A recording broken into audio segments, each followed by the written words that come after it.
Assalamualaikum warahmatullahi wabarakatuh. Nama saya Nisrina Alifia Ira dengan NIM 140761967 dari Pendidikan IPS A tahun 2019.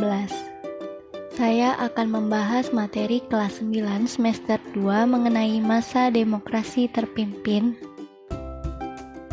Saya akan membahas mengenai perkembangan politik, ekonomi, serta kehidupan masyarakat, terutama kehidupan sosial, pendidikan, dan budaya yang terjadi pada masa demokrasi terpimpin.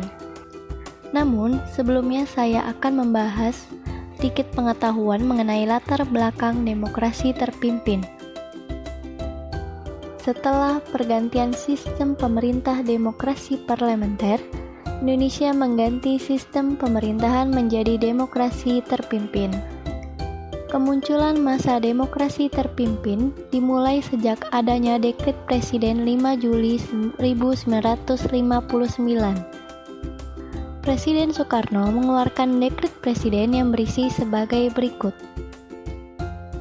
Selain itu, masa demokrasi terpimpin merupakan masa ketika Indonesia menerapkan suatu sistem pemerintahan dengan seluruh keputusan pemerintah berpusat kepada kepala negara.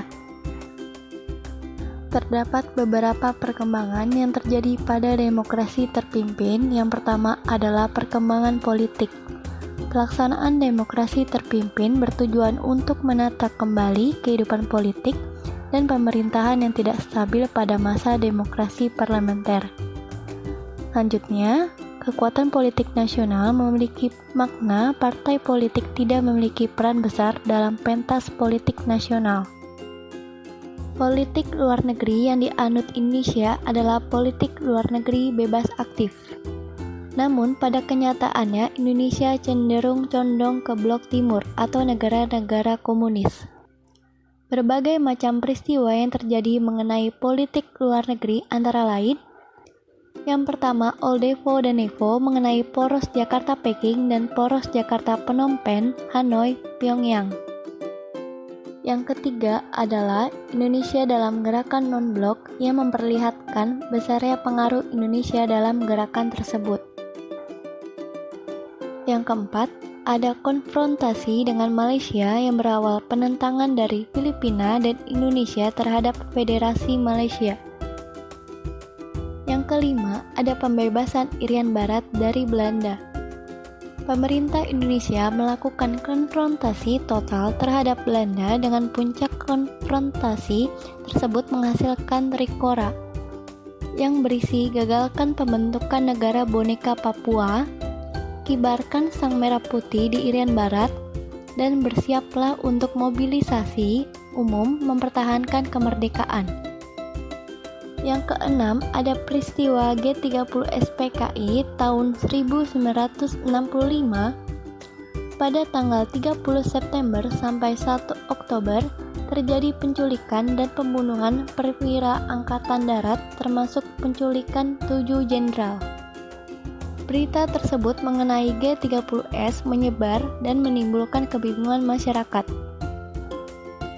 Selanjutnya, perkembangan ekonomi.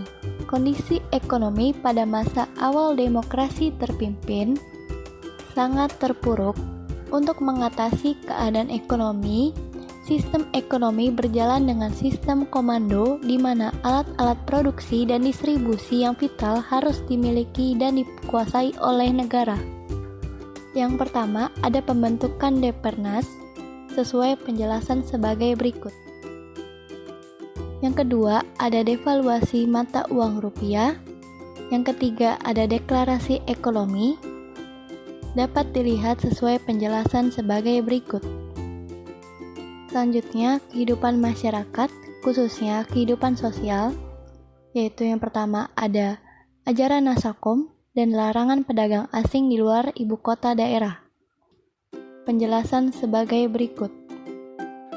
Selanjutnya, penjelasan kehidupan pendidikan di masyarakat sebagai berikut. Yang terakhir, kehidupan kebudayaan, yaitu konflik Lekra dan Mani Kebu, penjelasan sebagai berikut.